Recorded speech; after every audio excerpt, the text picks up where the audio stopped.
Chapter 1. The Horror in Clay. The most merciful thing in the world, I think, is the inability of the human mind to correlate all its contents.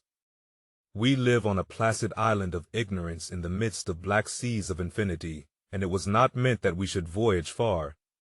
The sciences, each straining in its own direction, have hitherto harmed us little, but some day the piecing together of dissociated knowledge will open up such terrifying vistas of reality and of our frightful position therein, that we shall either go mad from the revelation or flee from the deadly light into the peace and safety of a new dark age. Theosophists have guessed at the awesome grandeur of the cosmic cycle wherein our world and human race form transient incidents. They have hinted at strange survivals in terms which would freeze the blood if not masked by a bland optimism. But it is not from them that there came the single glimpse of forbidden eons which chills me when I think of it, and maddens me when I dream of it. That glimpse, like all dread glimpses of truth, flashed out from an accidental piecing together of separated things, in this case an old newspaper item and the notes of a dead professor. I hope that no one else will accomplish this piecing out. Certainly, if I live, I shall never knowingly supply a link in so hideous a chain. I think that the professor too intended to keep silent regarding the part he knew, and that he would have destroyed his notes had not sudden death seized him. My knowledge of the thing began in the winter of 1926-27 with the death of my granduncle George Gammell Angell, Professor Emeritus of Semitic Languages in Brown University, Providence, Rhode Island.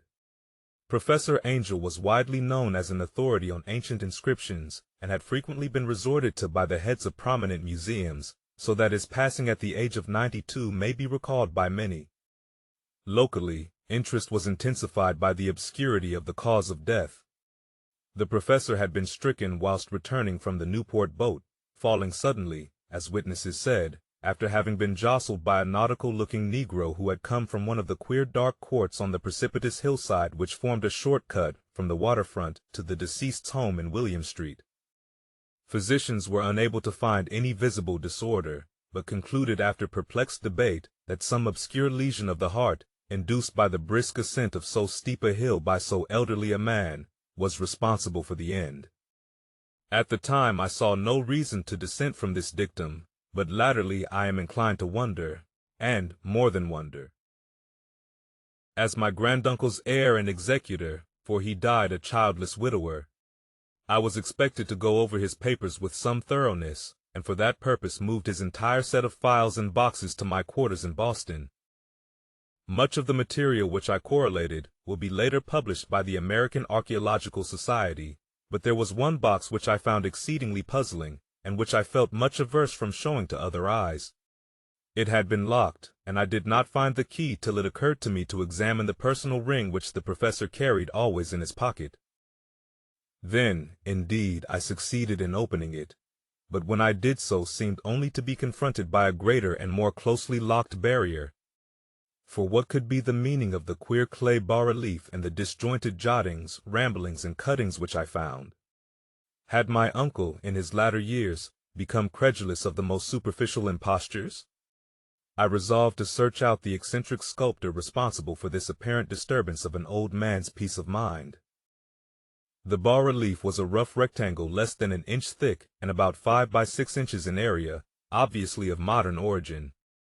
Its designs, however, were far from modern in atmosphere and suggestion, for although the vagaries of cubism and futurism are many and wild, they do not often reproduce that cryptic regularity which lurks in prehistoric writing.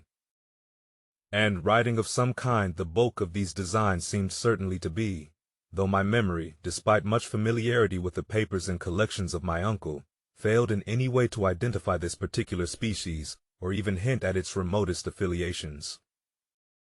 Above these apparent hieroglyphics was a figure of evidently pictorial intent, though its impressionistic execution forbade a very clear idea of its nature. It seemed to be a sort of monster, or symbol representing a monster, of a form which only a diseased fancy could conceive. If I say that my somewhat extravagant imagination yielded simultaneous pictures of an octopus, a dragon, and a human caricature, I shall not be unfaithful to the spirit of the thing. A pulpy tentacled head surmounted a grotesque and scaly body with rudimentary wings, but it was the general outline of the whole which made it most shockingly frightful. Behind the figure was a vague suggestion of a cyclopean architectural background. The writing accompanying this oddity was, aside from a stack of press cuttings, in Professor Angell's most recent hand, and made no pretense to literary style. What seemed to be the main document was headed, Cthulhu Cult, in characters painstakingly printed to avoid the erroneous reading of a word so unheard of. This manuscript was divided into two sections, the first of which was headed, 1925, Dream and Dream Work of H.A. Wilcox, 7 Thomas Street, Providence, R.I., and the second, Narrative of Inspector John R. LaGrassa, 121 Bienville Street, New Orleans, Louisiana, at 1908, ASMTG, Notes on Same, and Professor Webb's account. The other manuscript papers were all brief notes, some of them accounts of the queer dreams of different persons, some of them citations from theosophical books and magazines, notably W. Scott Eliot's Atlantis and the Lost Lemuria, and the rest comments on long-surviving secret societies and hidden cults, with references to passages in such mythological and anthropological sourcebooks as Fraser's Golden Bough and Miss Murray's Witch Cult in Western Europe. The cuttings largely alluded to outre mental illnesses and outbreaks of group folly or mania in the spring of 1925. The first half of the principal manuscript told a very peculiar tale. It appears that on March 1, 1925, a thin, dark young man of neurotic and excited aspect had called upon Professor Angell, bearing the singular clay bas-relief, which was then exceedingly damp and fresh.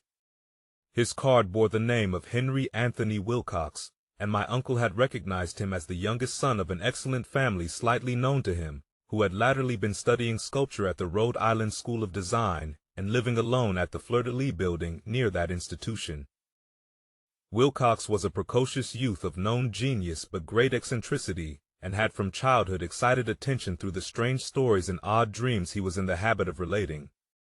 He called himself psychically hypersensitive, but the staid folk of the ancient commercial city dismissed him as merely queer. Never mingling much with his kind, he had dropped gradually from social visibility, and was now known only to a small group of aesthetes from other towns. Even the Providence Art Club, anxious to preserve its conservatism, had found him quite hopeless. On the occasion of the visit, ran the professor's manuscript, the sculptor abruptly asked for the benefit of his host's archaeological knowledge in identifying the hieroglyphics on the bas-relief. He spoke in a dreamy, stilted manner, which suggested pose and alienated sympathy, and my uncle showed some sharpness in replying, for the conspicuous freshness of the tablet implied kinship with anything but archaeology. Young Wilcox's rejoinder, which impressed my uncle enough to make him recall and record it verbatim, was of a fantastically poetic cast, which must have typified his whole conversation, and which I have since found highly characteristic of him.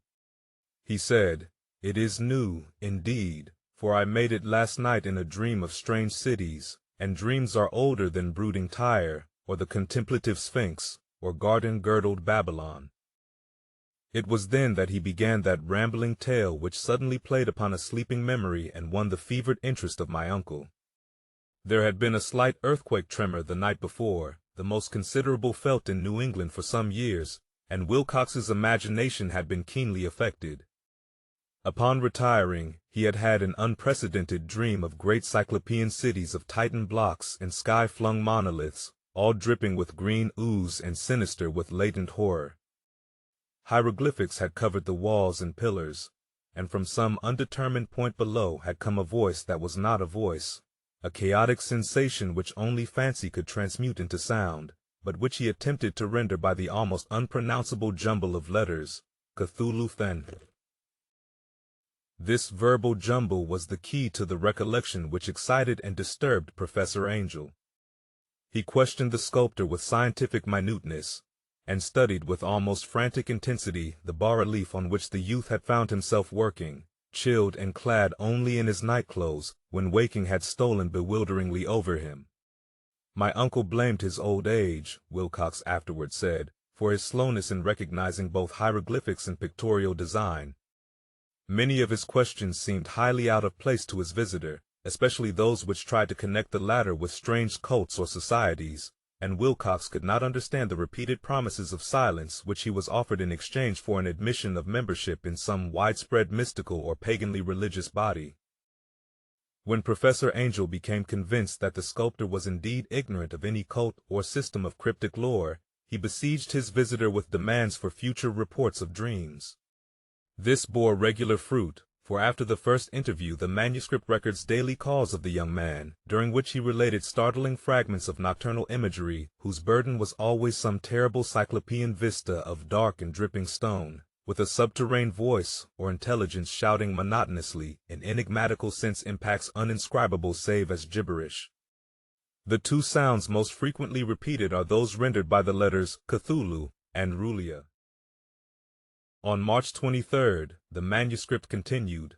Wilcox failed to appear, and inquiries at his quarters revealed that he had been stricken with an obscure sort of fever and taken to the home of his family in Waterman Street. He had cried out in the night, arousing several other artists in the building, and had manifested since then only alternations of unconsciousness and delirium.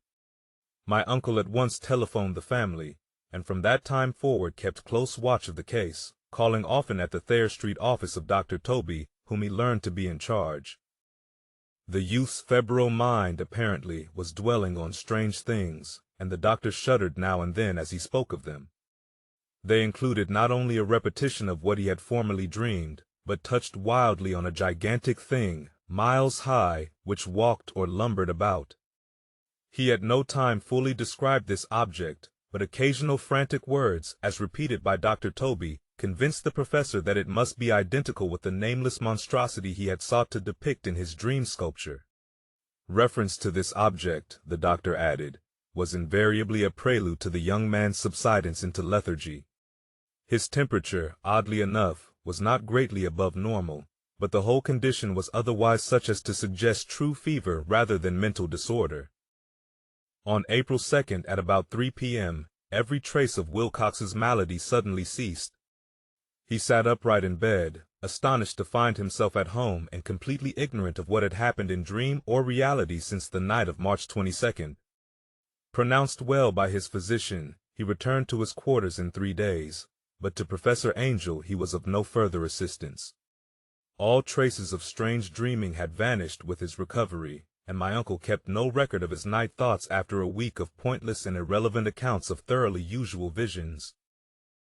Here the first part of the manuscript ended, but references to certain of the scattered notes gave me much material for thought, so much, in fact, that only the ingrained skepticism then forming my philosophy can account for my continued distrust of the artist. The notes in question were those descriptive of the dreams of various persons covering the same period as that in which young Wilcox had had his strange visitations. My uncle, it seems, had quickly instituted a prodigiously far-flung body of inquiries amongst nearly all the friends whom he could question without impertinence, asking for nightly reports of their dreams, and the dates of any notable visions for some time past. The reception of his request seems to have been varied, but he must, at the very least, have received more responses than any ordinary man could have handled without a secretary. This original correspondence was not preserved, but his notes formed a thorough and really significant digest.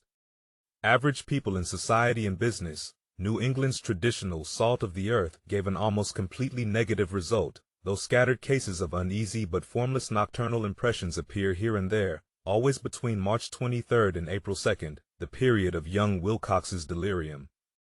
Scientific men were little more affected, though 4 cases of vague description suggest fugitive glimpses of strange landscapes, and in one case there is mentioned a dread of something abnormal.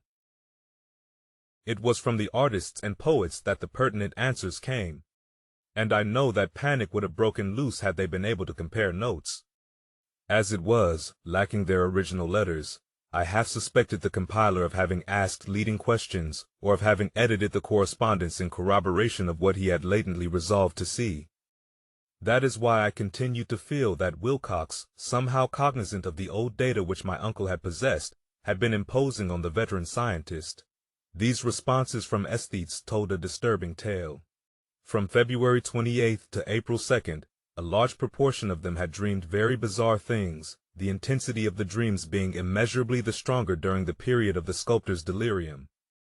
Over a fourth of those who reported anything reported scenes and half-sounds not unlike those which Wilcox had described, and some of the dreamers confessed acute fear of the gigantic nameless thing visible toward the last. One case, which the note describes with emphasis, was very sad. The subject, a widely known architect with leanings toward theosophy and occultism, went violently insane on the date of young Wilcox's seizure, and expired several months later after incessant screamings to be saved from some escaped denizen of hell. Had my uncle referred to these cases by name instead of merely by number, I should have attempted some corroboration and personal investigation, but as it was, I succeeded in tracing down only a few. All of these, however, bore out the notes in full. I have often wondered if all the objects of the professor's questioning felt as puzzled as did this fraction. It is well that no explanation shall ever reach them. The press cuttings, as I have intimated, touched on cases of panic, mania, and eccentricity during the given period. Professor Angell must have employed a cutting bureau, for the number of extracts was tremendous, and the sources scattered throughout the globe. Here was a nocturnal suicide in London, where a lone sleeper had leapt from a window after a shocking cry. Here likewise a rambling letter to the editor of a paper in South America, where a fanatic deduces a dire future from visions he has seen. A dispatch from California describes the theosophist colony as donning white robes en masse for some glorious fulfillment which never arrives, whilst items from India speak guardedly of serious native unrest toward the end of March. Voodoo orgies multiply in Haiti, and African outposts report ominous mutterings. American officers in the Philippines find certain tribes bothersome about this time, and New York policemen are mobbed by hysterical Levantines on the night of March 22nd to 23rd. The west of Ireland, too, is full of wild rumor and legendry, and a fantastic painter named Ardis Bonneau hangs a blasphemous dream landscape in the Paris Spring Salon of 1926. And so numerous are the recorded troubles in insane asylums that only a miracle can have stopped the medical fraternity from noting strange parallelisms and drawing mystified conclusions. A weird bunch of cuttings, all told, and I can at this date scarcely envisage the callous rationalism with which I set them aside. But I was then convinced that young Wilcox had known of the older matters mentioned by the professor. Chapter 2. The Tale of Inspector Legrasse. The older matters which had made the sculptor's dream and bas-relief so significant to my uncle formed the subject of the second half of his long manuscript. Once before, it appears, Professor Angell had seen the hellish outlines of the nameless monstrosity, puzzled over the unknown hieroglyphics, and heard the ominous syllables which can be rendered only as Cthulhu, and all this in so stirring and horrible a connection that it is small wonder he pursued young Wilcox with queries and demands for data. This earlier experience had come in 1908, 17 years before, when the American Archaeological Society held its annual meeting in St. Louis. Professor Angell, as befitted one of his authority and attainments, had had a prominent part in all the deliberations, and was one of the first to be approached by the several outsiders who took advantage of the convocation to offer questions for correct answering and problems for expert solution. The chief of these outsiders, and in a short time the focus of interest for the entire meeting, was a commonplace-looking middle-aged man who had traveled all the way from New Orleans for certain special information unobtainable from any local source. His name was John Raymond Legrasse, and he was by profession an inspector of police.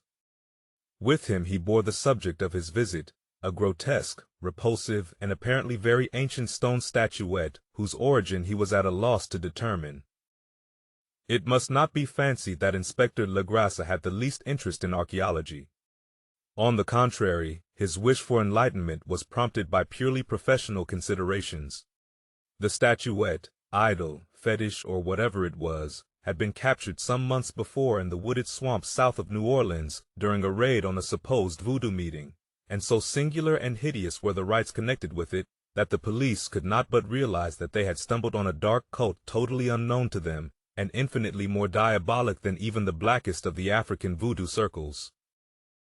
Of its origin, apart from the erratic and unbelievable tales extorted from the captured members, absolutely nothing was to be discovered, hence the anxiety of the police for any antiquarian lore which might help them to place the frightful symbol, and through it track down the cult to its fountainhead. Inspector Legrasse was scarcely prepared for the sensation which his offering created. One sight of the thing had been enough to throw the assembled men of science into a state of tense excitement, and they lost no time in crowding around him to gaze at the diminutive figure, whose utter strangeness and air of genuinely abysmal antiquity hinted so potently at unopened and archaic vistas. No recognized school of sculpture had animated this terrible object, yet centuries and even thousands of years seemed recorded in its dim and greenish surface of unplaceable stone. The figure, which was finally passed slowly from man to man for close and careful study, was between 7 and 8 inches in height, and of exquisitely artistic workmanship. It represented a monster of vaguely anthropoid outline, but with an octopus-like head whose face was a mass of feelers, a scaly, rubbery-looking body, prodigious claws on hind and forefeet, and long, narrow wings behind. This thing, which seemed instinct with a fearsome and unnatural malignancy, was of a somewhat bloated corpulence, and squatted evilly on a rectangular block or pedestal covered with undecipherable characters. The tips of the wings touched the back edge of the block, the seat occupied the center, whilst the long, curved claws of the doubled-up, crouching hind legs gripped the front edge and extended a quarter of the way down toward the bottom of the pedestal. The cephalopod head was bent forward, so that the ends of the facial feelers brushed the backs of huge forepaws, which clasped the croucher's elevated knees. The aspect of the whole was abnormally lifelike, and the more subtly fearful because its source was so totally unknown. Its vast, awesome, and incalculable age was unmistakable, yet not one link did it show with any known type of art belonging to civilization's youth, or indeed to any other time. Totally separate and apart, its very material was a mystery, for the soapy, greenish-black stone with its golden or iridescent flecks and striations resembled nothing familiar to geology or mineralogy. The characters along the base were equally baffling, and no member present, despite a representation of half the world's expert learning in this field, could form the least notion of even their remotest linguistic kinship.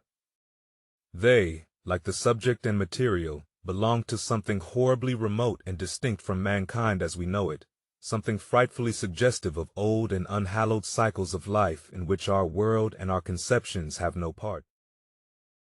And yet, as the members severally shook their heads and confessed defeat at the inspector's problem, there was one man in that gathering who suspected a touch of bizarre familiarity in the monstrous shape and writing, and who presently told with some diffidence of the odd trifle he knew. This person was the late William Channing Webb, professor of anthropology in Princeton University, and an explorer of no slight note. Professor Webb had been engaged, 48 years before, in a tour of Greenland and Iceland in search of some runic inscriptions which he failed to unearth, and whilst high up on the West Greenland coast had encountered a singular tribe or cult of degenerate Eskimos whose religion, a curious form of devil worship, chilled him with its deliberate bloodthirstiness and repulsiveness. It was a faith of which other Eskimos knew little, and which they mentioned only with shudders, saying that it had come down from horribly ancient eons before ever the world was made.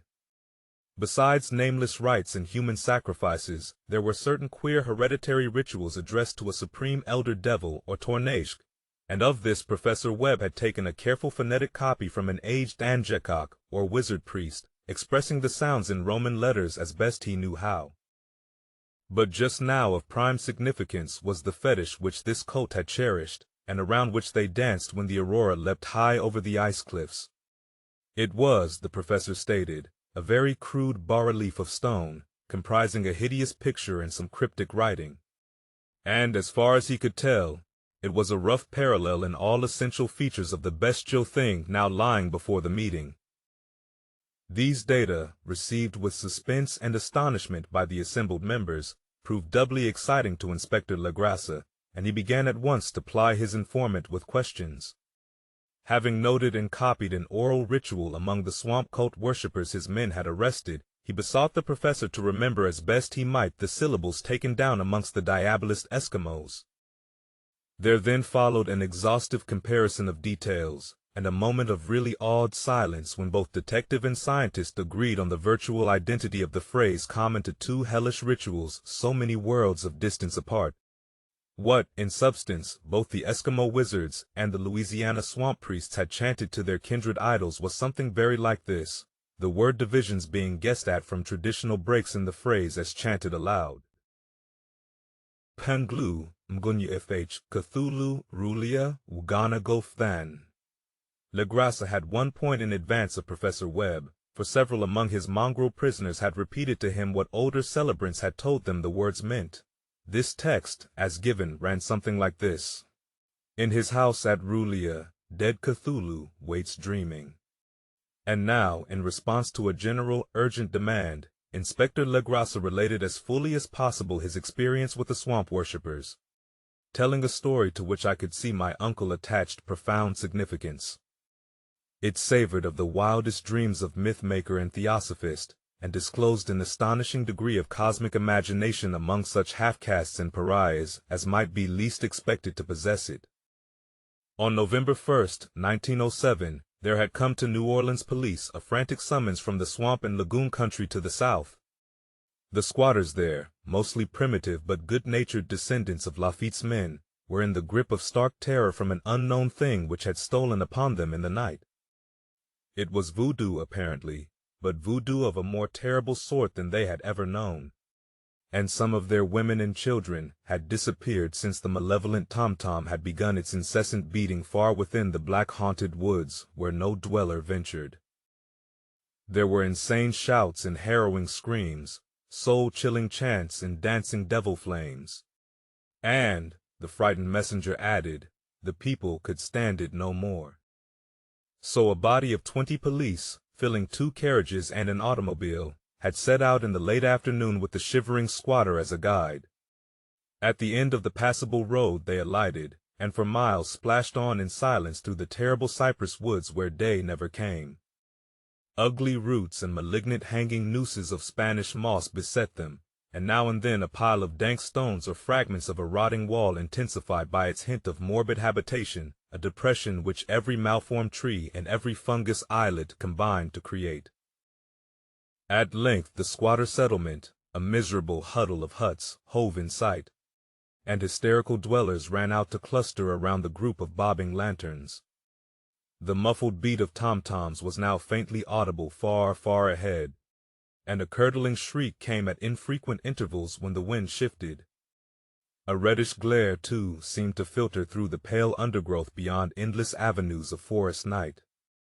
Reluctant even to be left alone again, each one of the cowed squatters refused point-blank to advance another inch toward the scene of unholy worship. So Inspector Legrassa and his 19 colleagues plunged on unguided into black arcades of horror that none of them had ever trod before. The region now entered by the police was one of traditionally evil repute, substantially unknown and untraversed by white men. There were legends of a hidden lake unglimpsed by mortal sight, in which dwelt a huge, formless white polypus thing with luminous eyes. And squatters whispered that bat-winged devils flew up out of caverns in inner earth to worship it at midnight. They said it had been there before d'Iberville, before La Salle, before the Indians, and before even the wholesome beasts and birds of the woods. It was nightmare itself, and to see it was to die.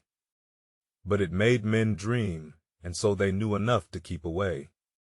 The present voodoo orgy was, indeed, on the merest fringe of this abhorred area, but that location was bad enough, hence perhaps the very place of the worship had terrified the squatters more than the shocking sounds and incidents. Only poetry or madness could do justice to the noises heard by Legrassa's men as they plowed on through the black morass toward the red glare and the muffled tom-toms. There are vocal qualities peculiar to men, and vocal qualities peculiar to beasts, and it is terrible to hear the one when the source should yield the other. Animal fury and orgiastic license here whipped themselves to demoniac heights by howls and squawking ecstasies that tore and reverberated through those nighted woods like pestilential tempests from the gulfs of hell. Now and then the less organized ululations would cease, and from what seemed a well-drilled chorus of hoarse voices would rise in sing-song chant that hideous phrase or ritual. Penglum gunyefh, Cthulhu rulia uganagolthene. Then the men, having reached a spot where the trees were thinner, came suddenly in sight of the spectacle itself. 4 of them reeled, 1 fainted, and 2 were shaken into a frantic cry which the mad cacophony of the orgy fortunately deadened. Legrasa dashed swamp water on the face of the fainting man, and all stood trembling and nearly hypnotized with horror.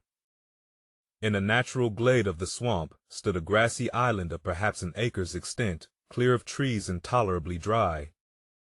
On this now leaped and twisted a more indescribable horde of human abnormality than any but a Sime or an Angarola could paint.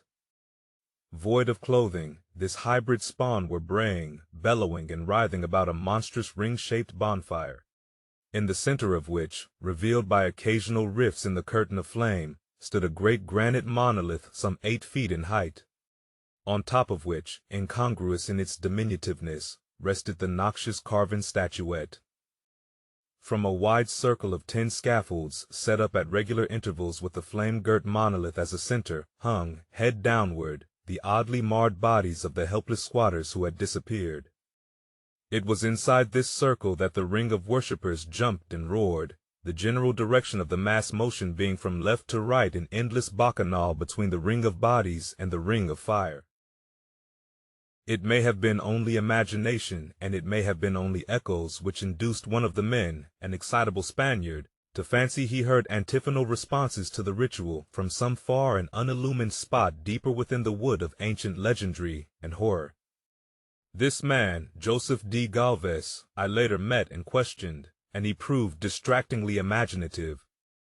He indeed went so far as to hint of the faint beating of great wings, and of a glimpse of shining eyes and a mountainous white bulk beyond the remotest trees. But I suppose he had been hearing too much native superstition. Actually, the horrified pause of the men was of comparatively brief duration.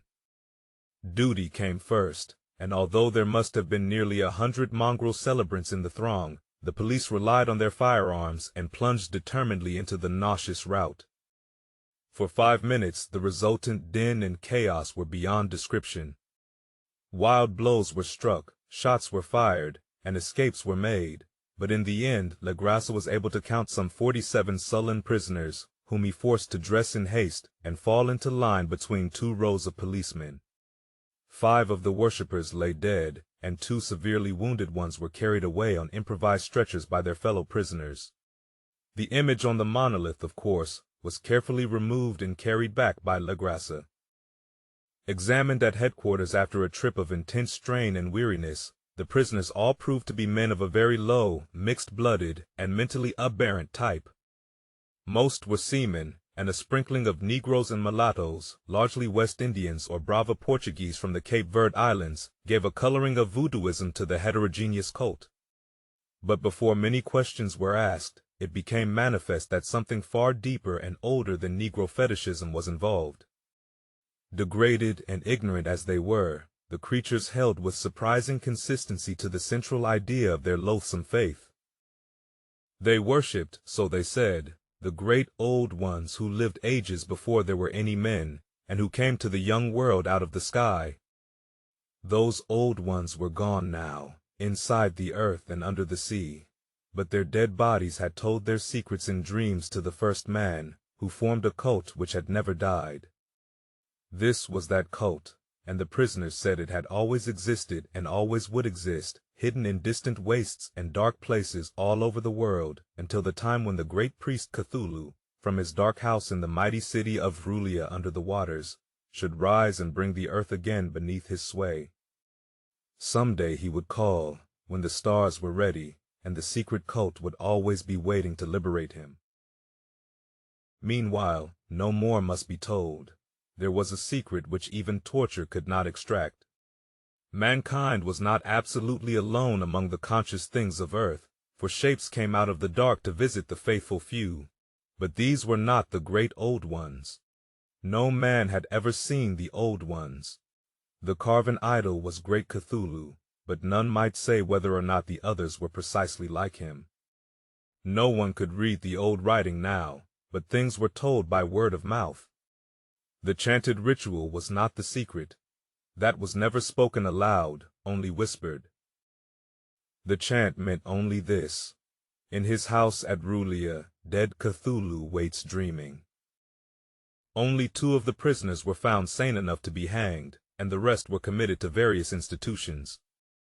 All denied a part in the ritual murders, and averred that the killing had been done by black-winged ones which had come to them from their immemorial meeting place in the haunted wood. But of those mysterious allies no coherent account could ever be gained. What the police did extract came mainly from an immensely aged mestizo named Castro, who claimed to have sailed to strange ports and talked with undying leaders of the cult in the mountains of China. Old Castro remembered bits of hideous legend that paled the speculations of theosophists and made man and the world seem recent and transient indeed. There had been eons when other things ruled on the earth, and they had had great cities. Remains of them, he said the deathless Chinaman had told him, were still to be found as cyclopean stones on islands in the Pacific. They all died vast epochs of time before man came, but there were arts which could revive them when the stars had come round again to the right positions in the cycle of eternity. They had indeed come themselves from the stars, and brought their images with them. These great old ones, Castro continued, were not composed altogether of flesh and blood. They had shape, for did not this star-fashioned image prove it? But that shape was not made of matter. When the stars were right, they could plunge from world to world through the sky, but when the stars were wrong, they could not live. But although they no longer lived, they would never really die. They all lay in stone houses in their great city of Rulia, preserved by the spells of mighty Cthulhu for a glorious resurrection when the stars and the earth might once more be ready for them. But at that time some force from outside must serve to liberate their bodies. The spells that preserved them intact likewise prevented them from making an initial move, and they could only lie awake in the dark and think whilst uncounted millions of years rolled by. They knew all that was occurring in the universe, for their mode of speech was transmitted thought. Even now they talked in their tombs. When, after infinities of chaos, the first men came, the great old ones spoke to the sensitive among them by molding their dreams, for only thus could their language reach the fleshly minds of mammals. Then, whispered Castro, those first men formed the cult around small idols which the great ones showed them, idols brought in dim eras from dark stars. That cult would never die till the stars came right again, and the secret priests would take great Cthulhu from his tomb to revive his subjects and resume his rule of earth. The time would be easy to know, for then mankind would have become as the great old ones, free and wild and beyond good and evil, with laws and morals thrown aside and all men shouting and killing and reveling in joy. Then the liberated old ones would teach them new ways to shout and kill and revel and enjoy themselves, and all the earth would flame with a holocaust of ecstasy and freedom. Meanwhile, the cult, by appropriate rites, must keep alive the memory of those ancient ways and shadow forth the prophecy of their return. In the elder time, chosen men had talked with the entombed old ones in dreams, but then something had happened. The great stone city Rulia, with its monoliths and sepulchres, had sunk beneath the waves, and the deep waters, full of the one primal mystery through which not even thought can pass, had cut off the spectral intercourse.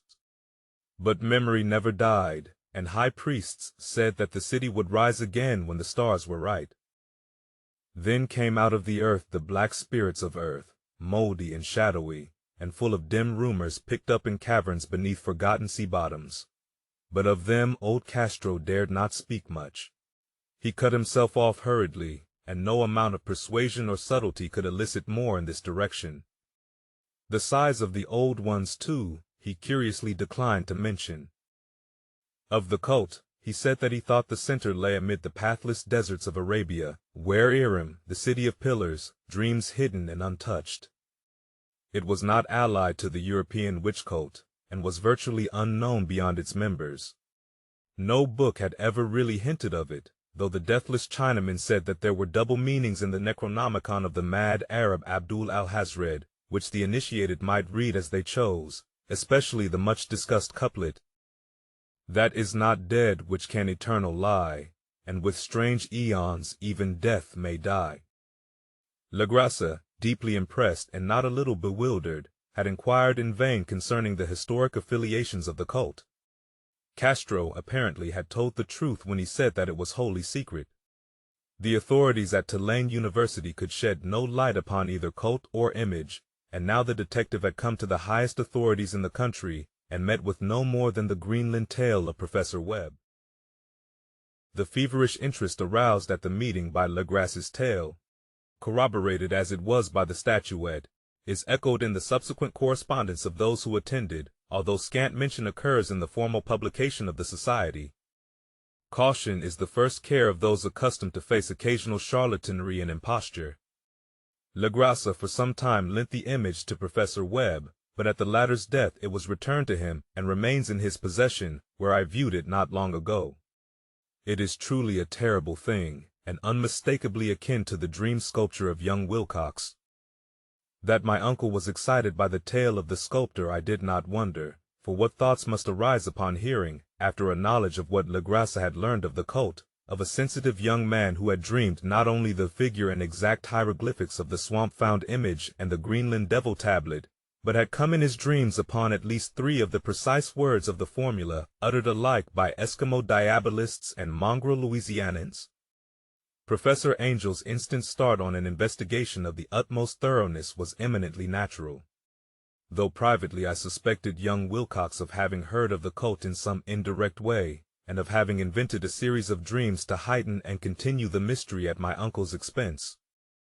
The dream narratives and cuttings collected by the professor were, of course, strong corroboration. But the rationalism of my mind and the extravagance of the whole subject led me to adopt what I thought the most sensible conclusions. So, after thoroughly studying the manuscript again, and correlating the theosophical and anthropological notes with the cult narrative of Legrasse, I made a trip to Providence to see the sculptor, and give him the rebuke I thought proper for so boldly imposing upon a learned and aged man.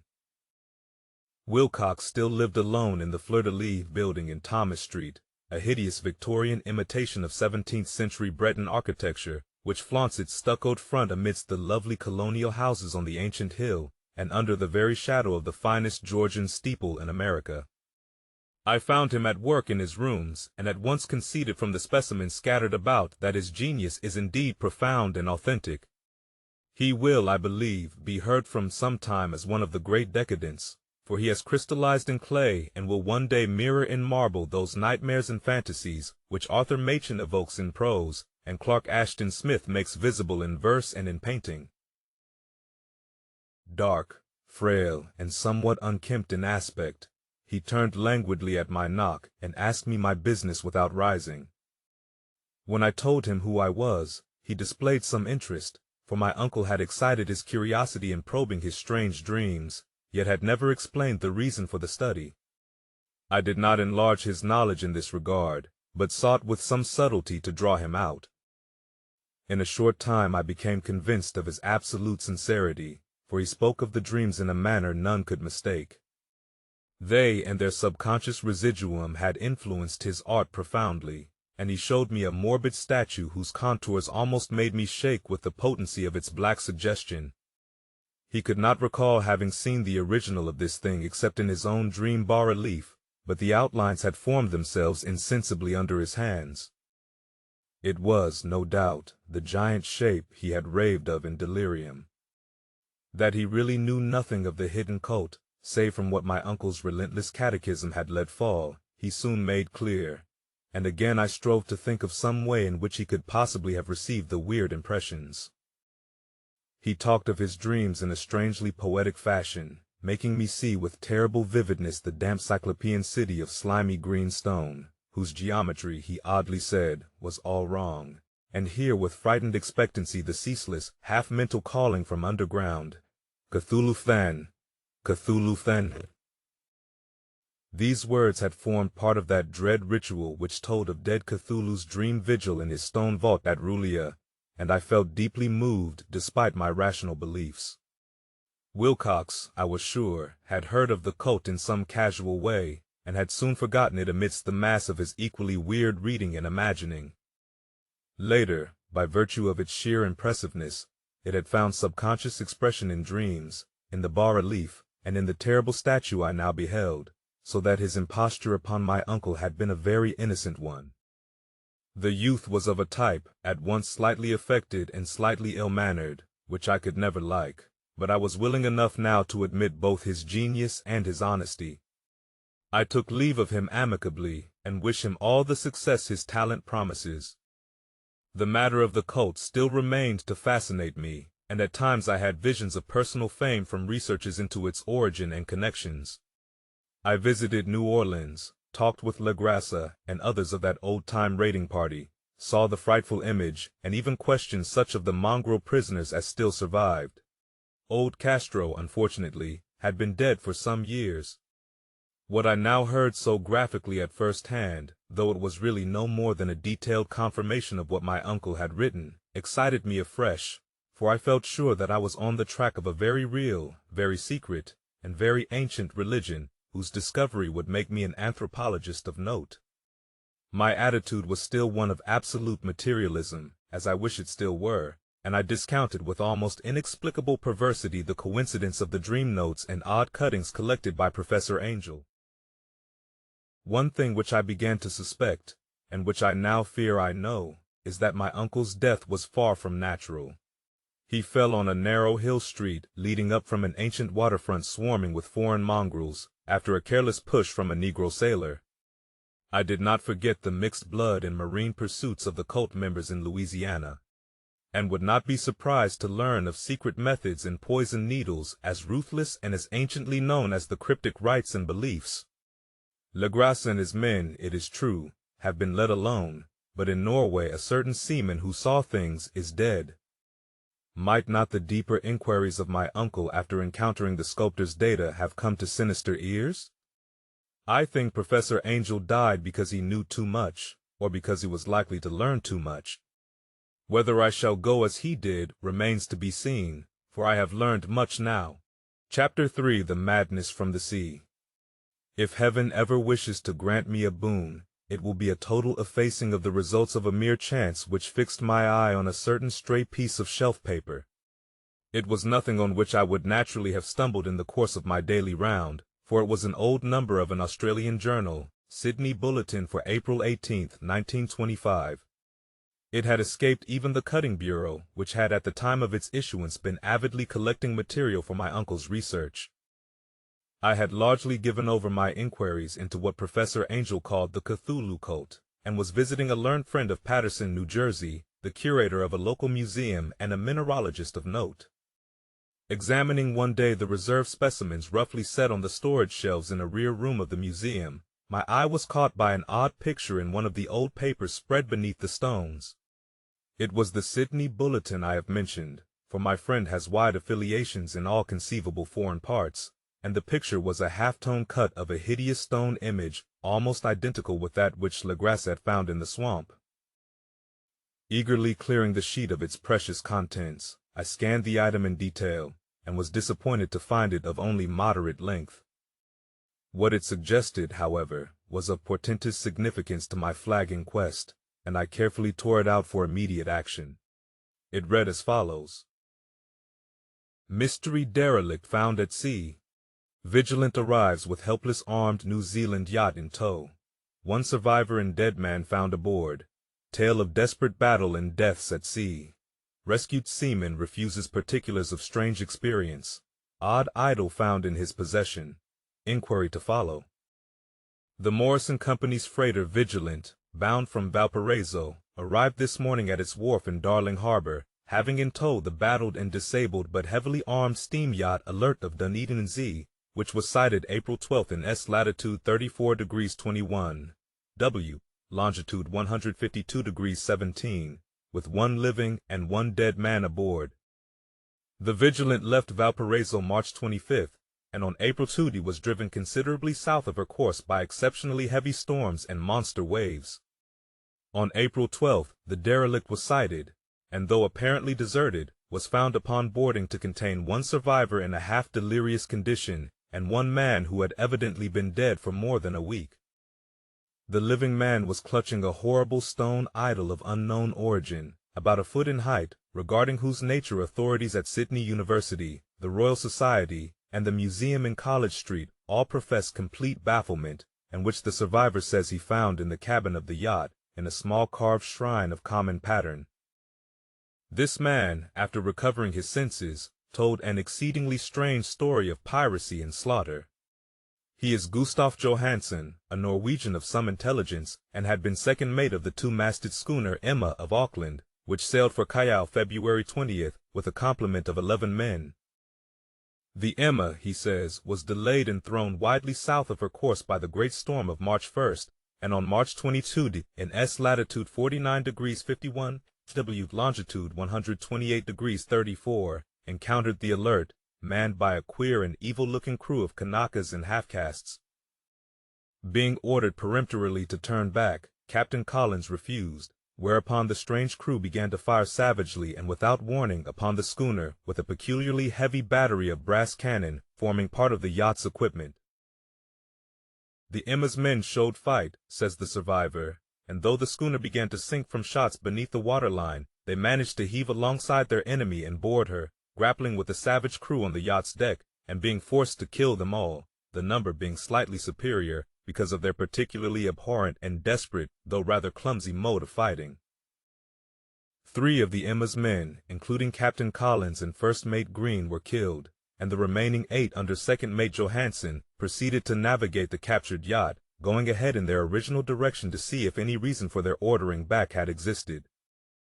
The next day, it appears, they raised and landed on a small island, although none is known to exist in that part of the ocean, and 6 of the men somehow died ashore, though Johansen is queerly reticent about this part of his story, and speaks only of their falling into a rock chasm. Later, it seems, he and one companion boarded the yacht and tried to manage her, but were beaten about by the storm of April 2nd. From that time till his rescue on the 12th, the man remembers little, and he does not even recall when William Bryden, his companion, died. Bryden's death reveals no apparent cause, and was probably due to excitement or exposure. Cable advices from Dunedin report that the Alert was well known there as an island trader, and bore an evil reputation along the waterfront. It was owned by a curious group of half-castes whose frequent meetings and night trips to the woods attracted no little curiosity, and it had set sail in great haste just after the storm and earth tremors of March 1st. Our Auckland correspondent gives the Emma and her crew an excellent reputation, and Johansen is described as a sober and worthy man. The Admiralty will institute an inquiry on the whole matter beginning tomorrow, at which every effort will be made to induce Johansen to speak more freely than he has done hitherto. This was all, together with the picture of the hellish image, but what a train of ideas it started in my mind. Here were new treasuries of data on the Cthulhu cult, and evidence that it had strange interests at sea as well as on land. What motive prompted the hybrid crew to order back the Emma as they sailed about with their hideous idol? What was the unknown island on which 6 of the Emma's crew had died, and about which the mate Johansen was so secretive? What had the Vice Admiralty's investigation brought out, and what was known of the noxious cult in Dunedin? And, most marvelous of all, what deep and more than natural linkage of dates was this which gave a malign and now undeniable significance to the various turns of events so carefully noted by my uncle? March 1st, or February 28th according to the international dateline, the earthquake and storm had come. From Dunedin the Alert and her noisome crew had darted eagerly forth as if imperiously summoned. And on the other side of the earth poets and artists had begun to dream of a strange, dank Cyclopean city, whilst a young sculptor had molded in his sleep the form of the dreaded Cthulhu. March 23rd, the crew of the Emma landed on an unknown island and left 6 men dead. And on that date the dreams of sensitive men assumed a heightened vividness, and darkened with dread of a giant monster's malign pursuit. whilst an architect had gone mad and a sculptor had lapsed suddenly into delirium. And what of this storm of April 2nd, the date on which all dreams of the dank city ceased, and Wilcox emerged unharmed from the bondage of strange fever? What of all this, and of those hints of old Castro about the sunken, star-born old ones and their coming reign, their faithful cult, and their mastery of dreams? Was I tottering on the brink of cosmic horrors beyond man's power to bear? If so, they must be horrors of the mind alone, for in some way the 2nd of April had put a stop to whatever monstrous menace had begun its siege of mankind's soul. That evening, after a day of hurried cabling and arranging, I bade my host adieu and took a train for San Francisco. In less than a month I was in Dunedin, where, however, I found that little was known of the strange cult members who had lingered in the old sea taverns. Waterfront scum was far too common for special mention, though there was vague talk about one inland trip these mongrels had made, during which faint drumming and red flame were noted on the distant hills. In Auckland I learned that Johansen had returned with yellow hair turned white after a perfunctory and inconclusive questioning at Sydney, and had thereafter sold his cottage in West Street and sailed with his wife to his old home in Oslo. Of his stirring experience he would tell his friends no more than he had told the Admiralty officials, and all they could do was to give me his Oslo address. After that I went to Sydney and talked profitlessly with seamen and members of the Vice-Admiralty Court. I saw the Alert, now sold and in commercial use, at Circular Quay in Sydney Cove, but gained nothing from its noncommittal bulk.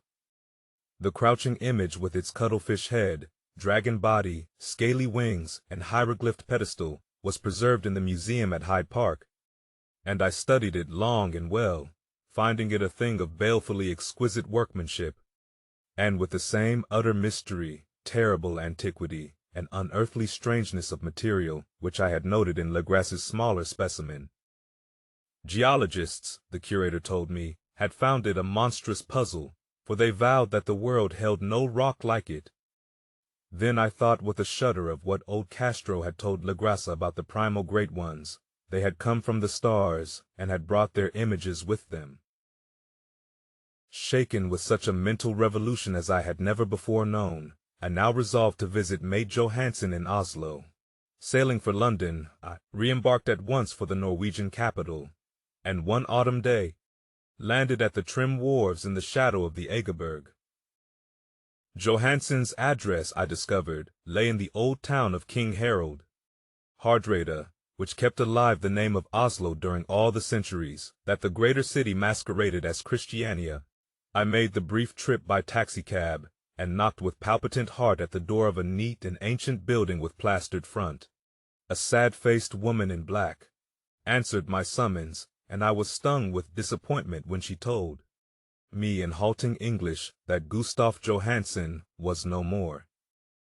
He had not long survived his return, said his wife, for the doings at sea in 1925 had broken him. He had told her no more than he had told the public, but had left a long manuscript of technical matters as, he said, written in English, evidently in order to safeguard her from the peril of casual perusal. During a walk through a narrow lane near the Gothenburg dock, a bundle of papers falling from an attic window had knocked him down. 2 Lascar sailors at once helped him to his feet, but before the ambulance could reach him, he was dead. Physicians found no adequate cause for the end, and laid it to heart trouble and a weakened constitution. I now felt gnawing at my vitals that dark terror which will never leave me till I too am at rest, accidentally or otherwise. Persuading the widow that my connection with her husband's technical matters was sufficient to entitle me to his manuscript, I bore the document away, and began to read it on the London boat. It was a simple, rambling thing, a naive sailor's effort at a post facto diary, and strove to recall day by day that last awful voyage. I cannot attempt to transcribe it verbatim in all its cloudiness and redundance, but I will tell its gist enough to show why. The sound of the water against the vessel's sides became so unendurable to me that I stopped my ears with cotton. Johansen, thank God, did not know quite all, even though he saw the city and the thing, but I shall never sleep calmly again when I think of the horrors that lurk ceaselessly behind life in time and in space, and of those unhallowed blasphemies from elder stars which dream beneath the sea, known and favored by a nightmare cult ready and eager to loose them on the world whenever another earthquake shall heave their monstrous stone city again to the sun and air. Johansen's voyage had begun just as he told it to the Vice-Admiralty. The imp, in ballast, had cleared Auckland on February 20th, and had felt the full force of that earthquake-born tempest which must have heaved up from the sea bottom the horrors that filled men's dreams. Once more under control, the ship was making good progress when held up by the Alert on March 22nd, and I could feel the mate's regret as he wrote of her bombardment and sinking. Of the swarthy cult fiends on the Alert he speaks with significant horror. There was some peculiarly abominable quality about them which made their destruction seem almost a duty, and Johansen shows ingenuous wonder at the charge of ruthlessness brought against his party during the proceedings of the Court of Inquiry. Then, driven ahead by curiosity in their captured yacht under Johansen's command, the men sight a great stone pillar sticking out of the sea, and in S latitude 47 degrees 9, W longitude 126 degrees 43, come upon a coastline of mingled mud, ooze, and weedy cyclopean masonry, which can be nothing less than the tangible substance of Earth's supreme terror, the nightmare corpse city of Rulia, that was built in measureless eons behind history by the vast, loathsome shapes that seep down from the dark stars. There lay great Cthulhu and his hordes, hidden in green slimy vaults and sending out at last, after cycles incalculable, the thoughts that spread fear to the dreams of the sensitive, and called imperiously to the faithful to come on a pilgrimage of liberation and restoration. All this Johansen did not suspect, but God knows he soon saw enough. I suppose that only a single mountain-top, the hideous monolith-crowned citadel whereon great Cthulhu was buried, actually emerged from the waters. When I think of the extent of all that may be brooding down there, I almost wish to kill myself forthwith. Johansen and his men were awed by the cosmic majesty of this dripping Babylon of elder demons, and must have guessed without guidance that it was nothing of this or of any sane planet.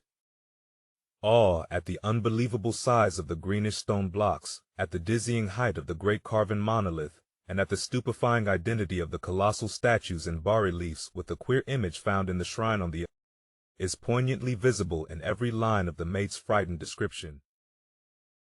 Without knowing what futurism is like, Johansen achieved something very close to it when he spoke of the city.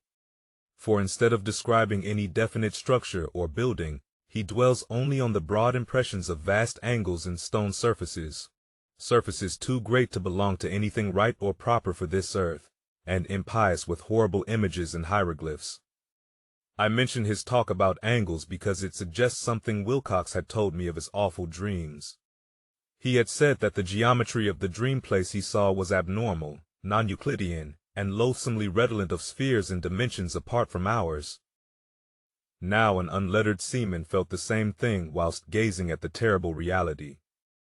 Johansen and his men landed at a sloping mudbank on this monstrous acropolis, and clambered slipperily up over Titan oozy blocks which could have been no mortal staircase.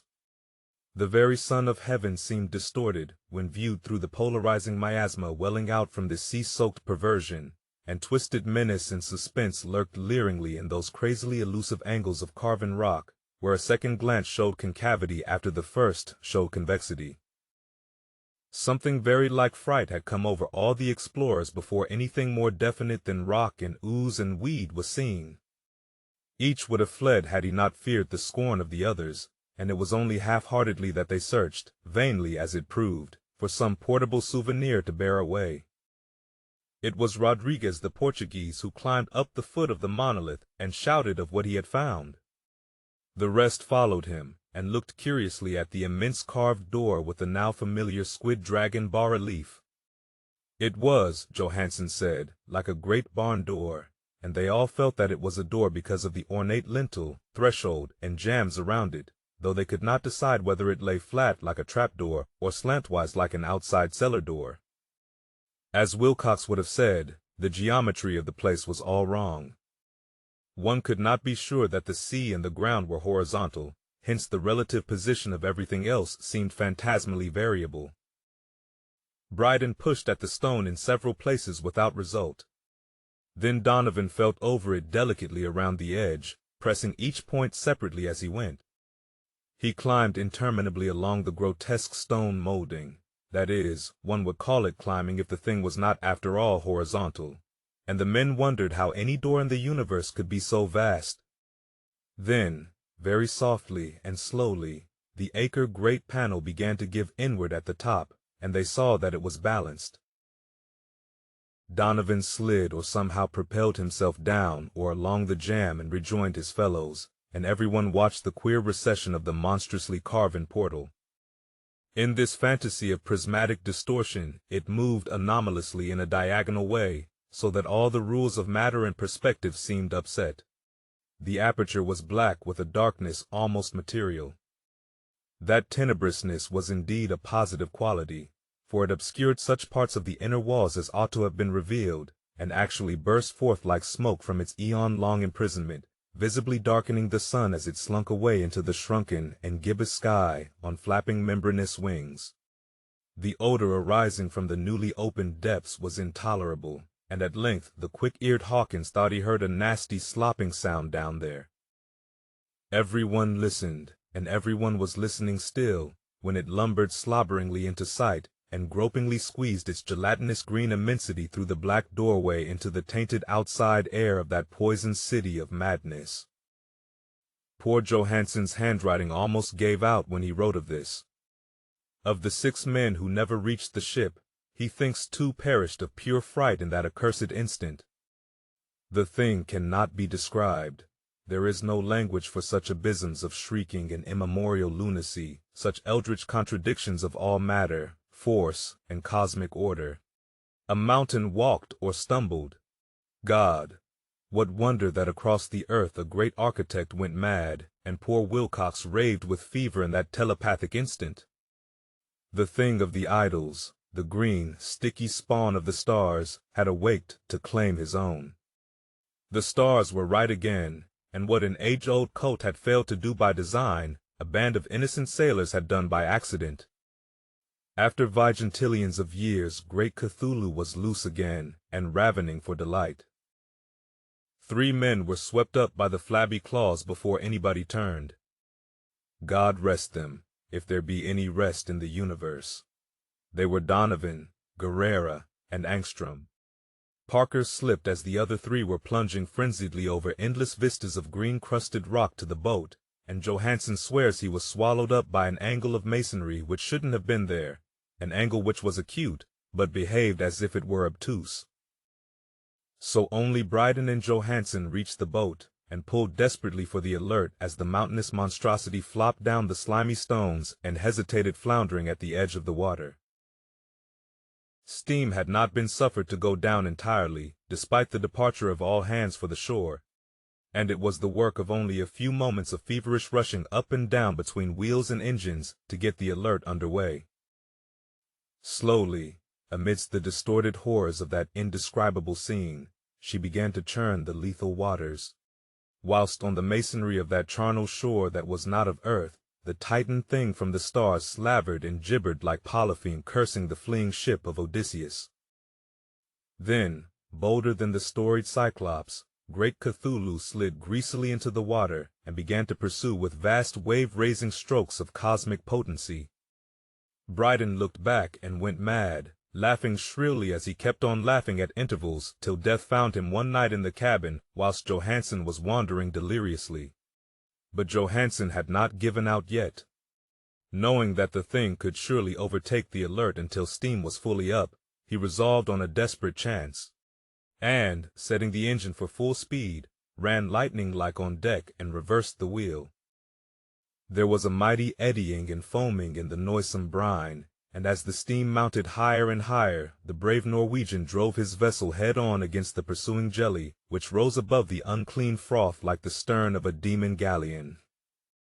The awful squid-head with writhing feelers came nearly up to the bowsprit of the sturdy yacht, but Johansen drove on relentlessly. There was a bursting as of an exploding bladder, a slushy nastiness as of a cloven sunfish, a stench as of 1,000 opened graves, and a sound that the chronicler would not put on paper. For an instant the ship was befouled by an acrid and blinding green cloud, and then there was only a venomous seething astern. Where, God in heaven, the scattered plasticity of that nameless sky spawn was nebulously recombining in its hateful original form, whilst its distance widened every second as the Alert gained impetus from its mounting steam. That was all. After that, Johansen only brooded over the idol in the cabin and attended to a few matters of food for himself and the laughing maniac by his side. He did not try to navigate after the first bold flight, for the reaction had taken something out of his soul. Then came the storm of April 2nd, and a gathering of the clouds about his consciousness. There is a sense of spectral whirling through liquid gulfs of infinity, of dizzying rides through reeling universes on a comet's tail, and of hysterical plunges from the pit to the moon and from the moon back again to the pit, all livened by a cachinating chorus of the distorted, hilarious elder gods and the green, bat-winged mocking imps of Tartarus. Out of that dream came rescue, the Vigilant, the Vice-Admiralty Court, the streets of Dunedin, and the long voyage back home to the old house by the Agerberg. He could not tell. They would think him mad. He would write of what he knew before death came, but his wife must not guess. Death would be a boon if only it could blot out the memories. That was the document I read, and now I have placed it in the tin box beside the bas-relief and the papers of Professor Angell. With it shall go this record of mine, this test of my own sanity, wherein is pieced together that which I hope may never be pieced together again.